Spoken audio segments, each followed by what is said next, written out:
Obviously, with P out, it's more leadership on the court in terms of like what we're running and maybe if we need a good shot or be poised and kind of get everybody together. But in general, I think I'm someone who tries to lead by example. In the last month, Franz Wagner is averaging 27 points and 7 assists per game, while leading the Magic to a 13-2 record, all without all-star Paolo Banchero. The 23-year-old Wagner doesn't have a basketball superpower like so many offensive stars, and he's not a great shooter, yet he's carried Orlando's roster of defensive specialists with his strong decision-making and by leveraging his size and feel as a playmaker.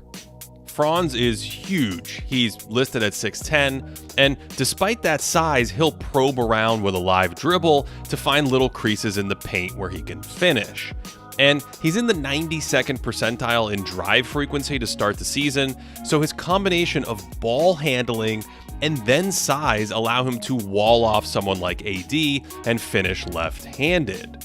In the past, Wagner used those long strides to weave his way around traffic near the bucket, but he's embraced more physicality as his frame is filled out so he can play through contact like this.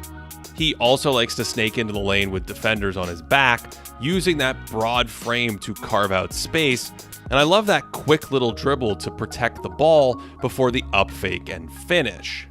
This is the promise of the big playmaker: ball handling to probe around defenders, then giant strides and the feel to set up teammates after collapsing the defense. These are guard skills in that 6'10" frame, snaking through the lane and then spraying it to open shooters. And to me, the defining characteristic here is Franz's patience and control. He's not super quick off the bounce or an overwhelmingly explosive athlete, so he can't easily create a ton of rim pressure, even against slower defenders. But he makes up for this by probing with that dribble and changing directions with his head up so he can read the backline defender and make high-quality decisions under control. On this one, he's waiting for the pick, rejects the screen the other way, then leans into the contact as he reads the help defender perfectly. And this might be my favorite example, where all the Pistons defenders are on one side of the floor, so he slows down to fake the pocket pass and stride it home himself. Franz does have some versatility shot making off the dribble, whether it's a floater like that or turning his back in the mid-range to shoot over a smaller player. Although his mid-range shooting numbers have hovered below league average for his entire career.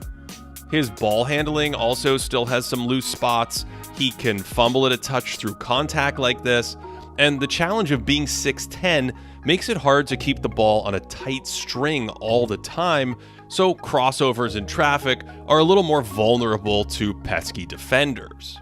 Of course, the trade-off is that Franz creates a bunch of mismatches with his size, and when help comes, he's good at making basic passes to find better shots. Against the Hornets, Franz just switch-hunted LaMelo Ball to create a strength mismatch, and then just the threat of that often brought a double team and some basic but effective playmaking, which is enormous on an offensively inept team like the Magic, who lack any other remotely high-level creator. Take this play, where Wagner's going after LaMelo, basically draws a triple team, but the Magic spacing is all kinds of bad, so the best option is a 27% three-point shooter. Franz's best deliveries might be these skip passes to the other side of the floor, where he can use that one-handed live dribble bullet that he throws like this.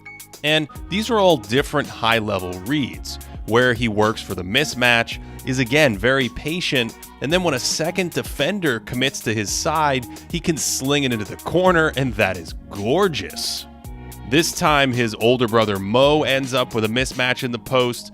It's standard for an extra defender to slide over to help deny the entry pass, so Franz tells his man to flash to the high post to counter it. That draws defensive attention, and so the skip pass is then money.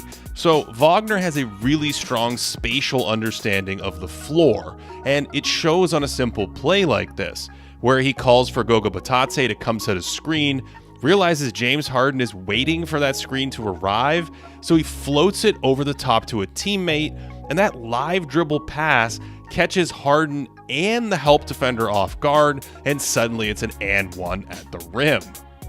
So while he doesn't have all the passes down yet, he still has that fastball right off the bounce, and he also throws some of these tighter passes right now, using the lob perfectly here, or using his size to look over the top and thread a tight one to his brother. This time they get it to Mo at the top of the key. The Pistons switch to deny this handoff action, so Franz just goes back door, and it's a lovely pass up high from his brother. I actually think Franz's feel for the game really shines as a screener or cutter in these off-ball situations, where instead of just robotically setting a pick, he reads an overplay and backdoors right to the goal instead.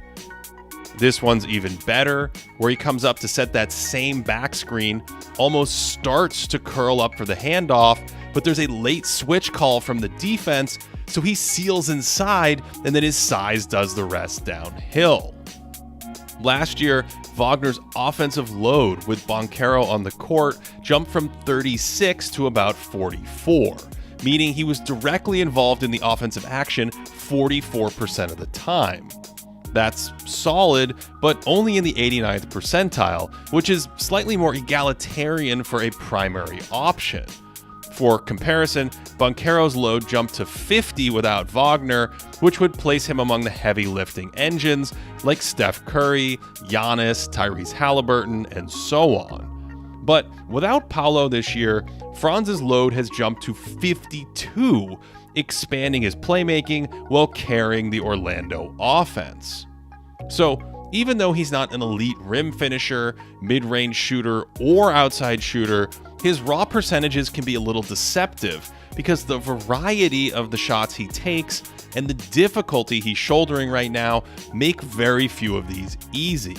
In other words, he's the one setting up his teammates, whereas no one is really setting him up. And his offensive growth hasn't come at the expense of his stout defense, where he's a major part of arguably the best unit in the league. This is the big, physical, two-way forward archetype that's historically so valuable, where Wagner is a significant positive on both sides of the ball, which means that his teams can play a variety of lineups and coverages around all his skill and size, amplifying his teammates around him in the process. The Celtics maximized that archetype last year, building a juggernaut around two big forwards like that, so Wagner's tailor-made for a wide variety of playoff lineups next to other stars. His running mate Banchero looked great to start the year, so Orlando's incredible run without him seems to be less about Paolo and more about forcing Franz into a larger role. And that can be the silver lining to an injury like Banchero's. Wagner has spent years developing as a defender, off-ball player, and secondary attacker, and these reps as the primary weapon are huge for his confidence and for Orlando's offense becoming more than just Banchero ball. The Magic's offensive rating without Franz or Paolo this year is a woeful 101. That'd be 4 points worse than the Wizards, who are easily the worst offense in the league. But with Franz, the Magic are an above-average offense, posting a 115 offensive rating, the kind of offensive signal usually reserved for elite players.